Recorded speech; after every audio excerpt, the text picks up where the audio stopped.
प्रधानाचार्य महोदय, आदरणीय अध्यापकगण, अभिभावक एवं प्रिय दोस्तों, जैसा कि आप सभी जानते हैं कि आज हम यहाँ पर अपने देश का 78वां स्वतंत्रता दिवस मनाने के उपलक्ष्य में एकत्रित हुए हैं। सबसे पहले मैं आप सभी को स्वतंत्रता दिवस की हार्दिक बधाई देता हूँ। हम हर साल आजादी का दिवस मनाते हैं, हर साल अलग अलग भाषण देते हैं और इसके बाद अपनी किस्से समझ लेते हैं। लेकिन भाइयों, क्या ये सब करके हम सच्चे मायने में देशभक्त बन जाते हैं? हर साल भाषण देकर, देशभक्त के गीत गाकर व बजाकर और देशभक्त के नारे लगाकर हम देशभक्त नहीं बन जाते। हमारी जिम्मेदारी यहाँ पूरी नहीं होती। इसके लिए आवश्यक है कि हम आजादी की सही मायने में समझें और देश के प्रति की जिम्मेदारी।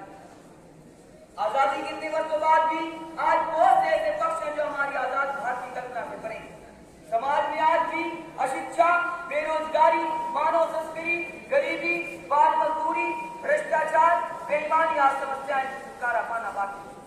अब सवाल उठता है कि ऐसा क्या करें जो हम अपने स्तर पर देश की बेहतरी के लिए कर सकें। आप हमेशा अपने देश को बेहतर बनाने के लिए तत्पर रहें। इस बात का इंतजार ना करें कि सरकार क्या करेगी। अपनी जिम्मेदारी को समझें। देश हमारा है, हमें इसे आगे बढ़ाना है। देश को आगे बढ़ाने के लिए हम देशवासियों को एक साथ मिलकर आगे बढ़ना होगा। विडंबना देखिए, देश के पढ़े लिखे नौजवान देश की हालात के लिए राजनीति को जिम्मेदार ठहराते हैं, जबकि उन्हें देश की हालात को सुधारने का बेड़ा उठाना चाहिए। समय की जरूरत है। देश के पढ़े लिखे नौजवानों को अब राजनीति की मुख्य धारा में आना होगा और देश को सदियों से चले आ रहे कुरीतियों और पुराने विचारों से आजाद करना होगा। नई सोच के साथ नए देश का निर्माण करना होगा।